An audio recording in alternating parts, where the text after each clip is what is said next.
baseball fans. You're watching On Deck with Tyler Redmond. I just want to start off with saying how much I love these guys, these two guys. I love all of you. But, I think about those days, and I think I was talking to Benny one day, and I go, Benny, I can't hardly remember very much from back then. And Benny goes, you know what I remember? He goes, I just remember laughing. We didn't have a lot to laugh about, but we had a couple good teams. But we had some real characters, and we had a lot of fun. And these two guys were really great teammates, and that's what I tell young people now: is work at your position and do all this stuff. But the most important thing is to be a good teammate. And one time I was really struggling. And I struck out my first time, I struck out my second time, I struck out my third time, and I came back to the bench and I was really, just mad or something, and I'm like, Benny comes up to me, he goes, Murph, don't worry about it, man, just relax, you're okay. He said, besides, that last pitch you swung at, if it hadn't taken a bad hop, you'd have hit it.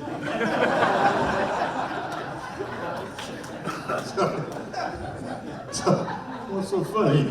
So it wasn't very funny then. It gets funnier and funnier every year. But part of being a good teammate is being able to laugh and just having someone to relax you. One of Hubby's specialties was giving people a hot foot, and so one day in spring training, Hub lit somebody's pants on fire, and everything's going crazy. And about a month later, did I ever tell you this? Bill Avery calls me into his office. And he goes, Murph, the Braves are getting sued, and you're named in it. I'm like, well, what is it for? It's for damages and humiliation for some guy who got his pants lit on fire in spring training. I said, that wasn't me, that was Hub. So I got out of that one. Anyway, thank you for being here. Let's reminisce. Any questions about the old days? Or Hub, did you want to say anything about those hot feet? Well, you lit the guy's shoe on fire. His pants caught on fire. Right, Benny? You remember that one too, do you? He was pretty proud of that one. I've said this a million times, I'll just briefly say that it's fairly obvious. I was drafted as a catcher and I went to first base, and then Bobby moved me to the outfield, so I wouldn't have had a career without Bobby. I was just with John Smoltz, who said the same thing about Bobby. I mean, you could go on and on and on. Bobby was as loyal could be. He gave you every chance to make it. And interesting story. I used to see Bobby Dews, obviously during my career. He goes, Murph, would you quit saying Bobby Cox moved you to the outfield? I go, what do you mean, Doozy? He goes, that was my idea. I said, what do you mean? He goes, well, we were sitting there in the winter of 79-80, and you were, trying to play first base, and I said to Bobby, maybe we should move Murph to the outfield. So Bobby says, good idea. But absolutely, we're thinking about Bobby all the time. No question about that. Our connection to Bobby and the history of the Braves and Bill Lucas. So thank you for letting us mention that. But we're lucky. I think we're all fortunate to have our start with the Braves organization. Hubby and Benny, you guys travel around a lot. You have to have any experiences of people who used to watch the games on? Oh my gosh. To this day, WTBS, which was really the only show in town, whether we were good, bad, or indifferent, we pretty much played the same 8 guys every night. Same 8 people every night for 7 or 8, 9, 10 years. Either, got to love us, hate us, ran a little hot and cold. But it was the same guys, but it was on national television every night. And to this day, there are so many people that come up to me and say, it was so much a part of our lives, and you guys are in our living rooms.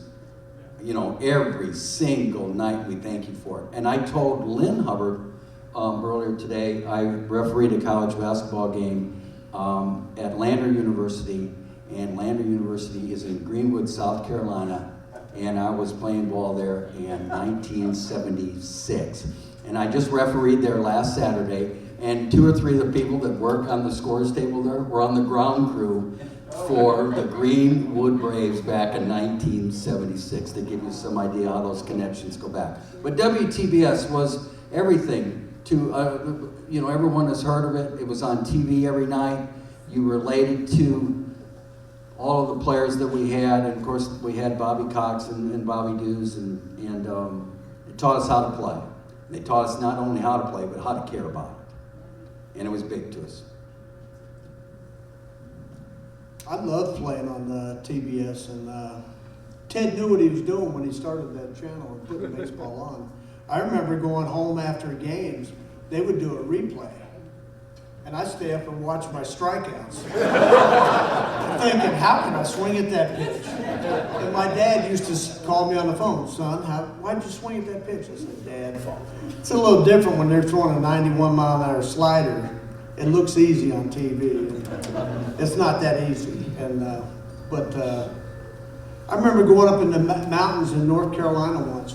My wife and I went up there with the kids, and we stopped at a Pizza Hut. And we went in, and somebody came over and asked me for my autograph. And it hit me then. How did they? I mean, they watched TBS, they watched baseball, and we made a connection. And throughout my minor league career as a coach, always, wherever we went, there was Braves fans, and it's always been good. Bruce, didn't you tell me one time that a lot of people will still come up to you today and talk about when Steve Garvey hurt you there in '79? Yeah, all the time. I threw that ball to the plate. Yeah. I was a little late. Did I throw it to you? Yeah, I think so. Burke throws it to hubby. First cutoff man I ever hit. I probably had to jump for it. Murph throws it to hubby, hubby throws it to me, and I don't remember a thing for the next week. Yes. Steve Garvey just leveled you. Yeah. Aimless Yeah, on the field. can I say one thing about both Bruce and Hub? But the rules have changed. So I think Ozzie Albies great. I love him. But if you know, if someone said compare him to Hub, I go, you can't compare him. First of all, I think Hub was great. But Hub also played in that era. If we were taught that if we were on first base and there was a double play ball, you at least had to get a piece of that guy to keep the inning going. It wasn't a dirty thing. You got to take him out. If there's a guy on third, you especially got to get down there. And I just want to say that about you, Hub, and all second basemen, especially you. Hub had great feet and great hands, and he was quick. He was hard to get. But I guarantee you, Dave Parker, Pete Rose, Mike Schmidt, big guys that could run were every night they were trying to get you. Whereas Ozzie and all second basemen now, I mean, Snit, you see it every day, but they're getting balls with their back to the runner, and then they just turn around. They're not even worried about it, right, Hub? I mean, you every night someone was trying to take you out. Yeah, and I had to learn to get out of the way, and I started teaching different late in my coaching career because the second baseman and shortstop didn't have to get out of the way. Benny would have never got hit if he played today. Back then, you caught the ball as a catcher, you're going to get hit. And it wasn't dirty. It was Just knock the ball out of his hand. Drop the ball. And so it was, baseball's changed. It has. Who, if you saw a guy on first base, I think of Dave Parker, because he's so big he could run, but Dave Parker always tried to get me, but he never got me. I played with him in Oakland. you did. And he took me out in my locker and he said, I finally got you. Back then they could roll block you. Oh, yeah.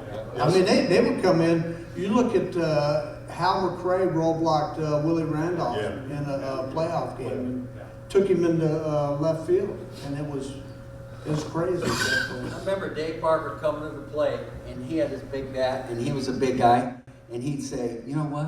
I'm going to get that little second baseman you guys got. He said, I can't get him. He goes, I try to kill him every single time. And Dave was a big man. He goes, I said, good luck getting him. And but he said, I can't get him. I'm trying to take him out every time. I just can't get him. Yeah, there were a lot of bigger guys back then. I'm sure everybody's going to bring up the fight. I have to answer it all the time. In 1984 with the San Diego Padres, I was dragged out of a pile like 7 times in that game on my neck. at least. I mean, it was one of the craziest probably days in the history of baseball. You know, that was real crazy. So Ted invites me to go hunting up at his, the Hope Plantation, South Carolina. So I fly up there. I think it's going to be a team event.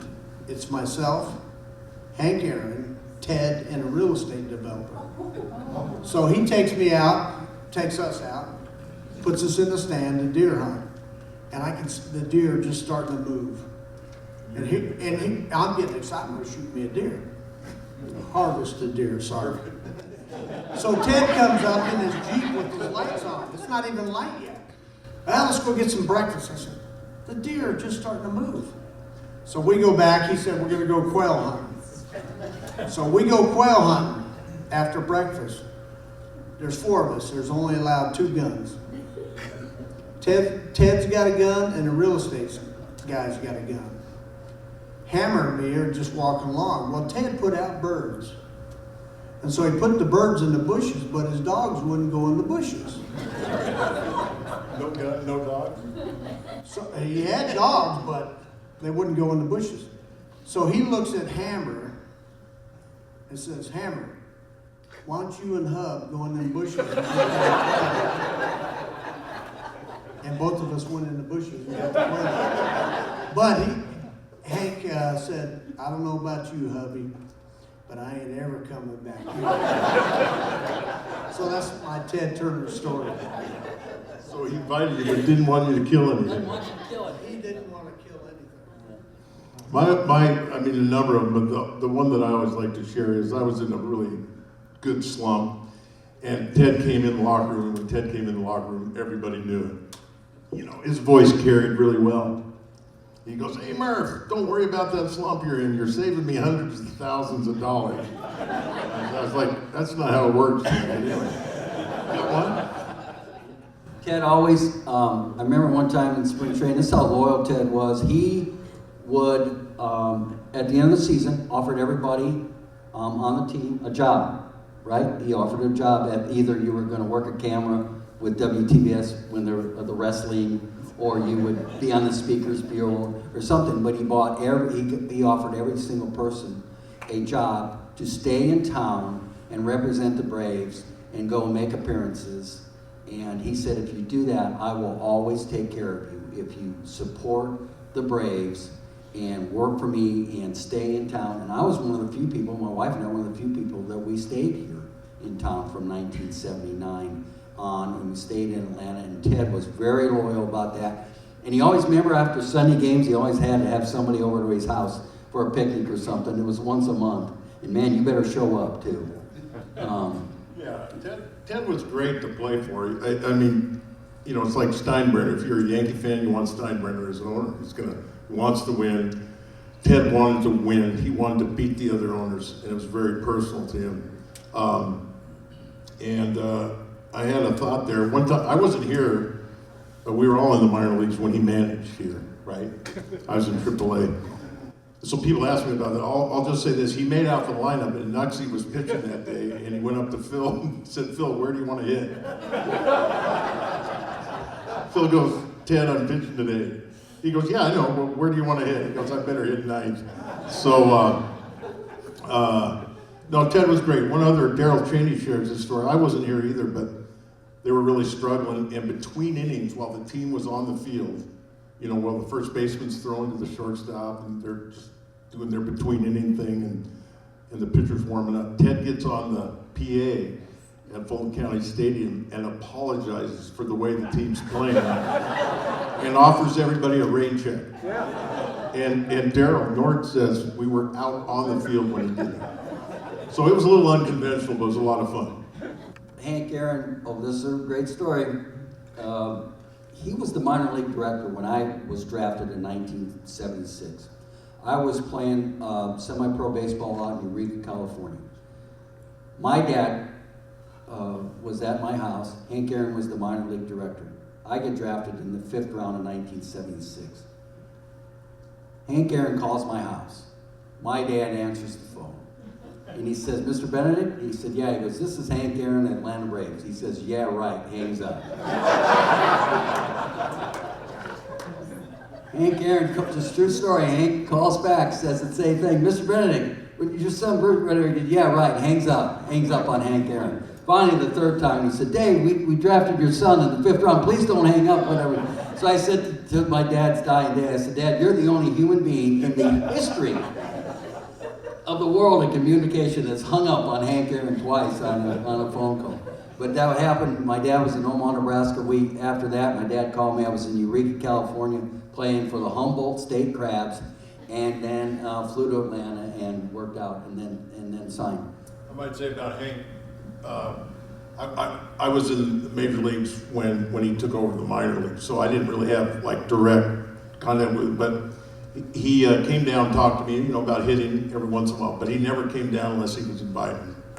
I'm sure he was up there a lot of times in his office, Fulton County Stand going, what is Murph doing? But he always respected our hitting coaches, and when he came down there and talked to me about hitting, I'd be like in the back of my mind, yeah, you're Hank Aaron, man. It's like when I met Ted Williams at the Hall of Fame game one year, guys. Remember we used to do that? He watched all the games on TBS. And he goes, Dale Murphy, yeah, good to meet you. This is Ted Williams. You got to get a better pitch to hit. I'm like, you're Ted Williams, man. That's easy for you to say. You struck out 20 times a year. Anyway. You mentioned maybe Snit could shed some light on this a little bit because he called all the time. We lost Phil Niekro in the last year. And ladies and gentlemen, maybe the finest Hall of Famer, maybe of all time that you would ever come across in a nice person. And it was pretty amazing to have Hank and Nuxie. I mean, some really great individuals. Let me just ask Benny this. What did Nuxie say about you in the Hall of Fame? Every place I ever went with Phil, and we did some charity stuff every year, the first thing he said, he goes, I'm not in the Hall of Fame without him.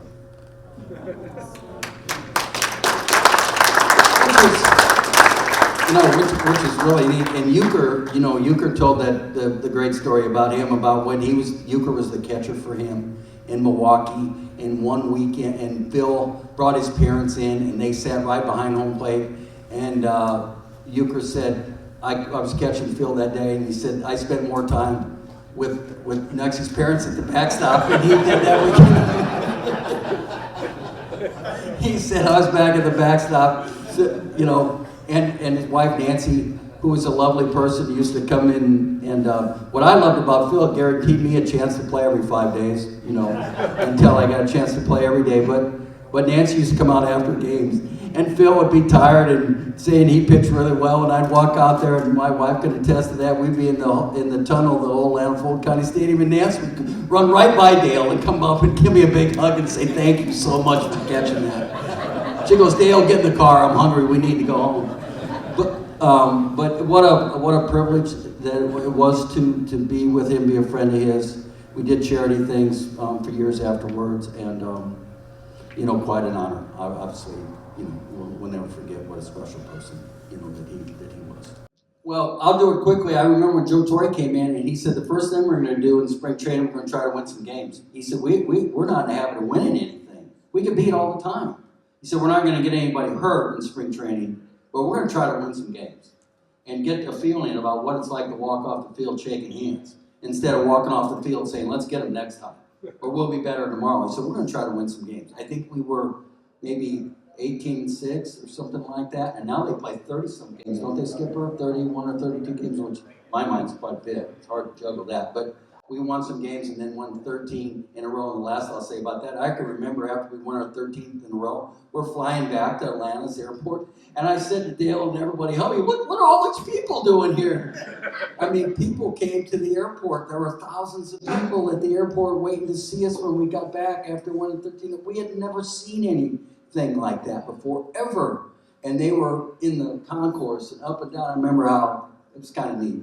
And we ended up, winning the division that year, but we put everybody to the test. But that was kind of neat to see that excitement, do that. A lot of good memories, but it's interesting. We start out 13-0, and someone told me a couple of years ago we were 3 games over 500 the rest of the year.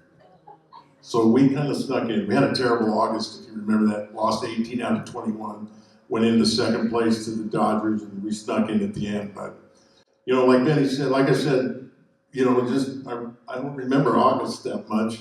It was terrible, but first 2 weeks was a lot of fun. No, it was fun to go through, and we did. I think we lost 19 of the 23 during that stretch in August, and then but we went on the last road trip, and we had to win like 7 out of 10 games, and we ended up doing that. And Terry Forrester gave up a home run to, I think it was Joe Morgan, and we went crazy in San Diego, and Phil Niekro hit a home run and won in the game. So. He pitched two. It was great. Last week pitched 2 shutouts. He won 1-0 and 3-0. Pitched 2 shutouts and had a 2-run homer. And the other one That's came right. into his glove down and said, "There you go, boy." That's how you do it. That's how you do it.